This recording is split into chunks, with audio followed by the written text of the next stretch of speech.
തമിഴിലെ 5 മികച്ച crime thriller movies ഏതൊക്കെയാണെന്ന് നമുക്ക് നോക്കാം. ടോപ്പ് 5-ലുള്ളത് PS മിഥുൻ സംവിധാനം ചെയ്ത വിശാൽ നായകനായി വന്ന ഇരുമ്പുത്തിരയാണ്. ഇതൊരു മസ്റ്റ് വാച്ച് ക്രൈം ത്രില്ലറാണ്.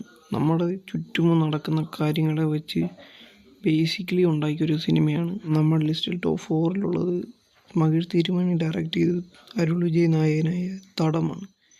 ഇത് ഒരു must watch crime thriller. Top 3-ലുള്ളത് മഹാരാജയാണ്. വിജയ് സേതുപതി നായകനായ മഹാരാജ. നമുക്കറിയാം ഇതൊരു മസ്റ്റ് വാച്ച് സാധനം തന്നെയാണ്, നമുക്കറിയാം. സോ അതിൻ്റെ ത്രില്ലർ ലിസ്റ്റിലെ 3-ാം സ്ഥാനം മഹാരാജയ്ക്കാണ് ഞാൻ കൊടുത്തിരിക്കുന്നത്. 2-ാം സ്ഥാനം തനിയൊരുവനാണ്. മോഹൻരാജ് സംവിധാനം ചെയ്ത് 2015-ൽ വന്ന ഈ സിനിമ അരവിന്ദ് സ്വാമി വില്ലനായി ഒരു നൈസ് പടമാണ്. ഒരു ക്രൈം അത് നടക്കുന്നത് ഒരു ക്രൈം ത്രില്ലർ നൈസ് മൂടിപ്പോകുന്ന പടമാണ്. ഇത് മസ്റ്റ്. ഫസ്റ്റ് പ്ലേസ് ഉള്ളത് ധ്രുവങ്ങൾ 16 എന്ന് പറയുന്ന തമിഴ് സിനിമയാണ്. ഇത് ഡയറക്റ്റ് ചെയ്ത കാർത്തിക് നാരായണനാണ്. ഇതൊരു കിടിലം മസ്റ്റ് വാച്ച് സാധനമാണ്. ഇത് പൊളിയാണ്. ഇത്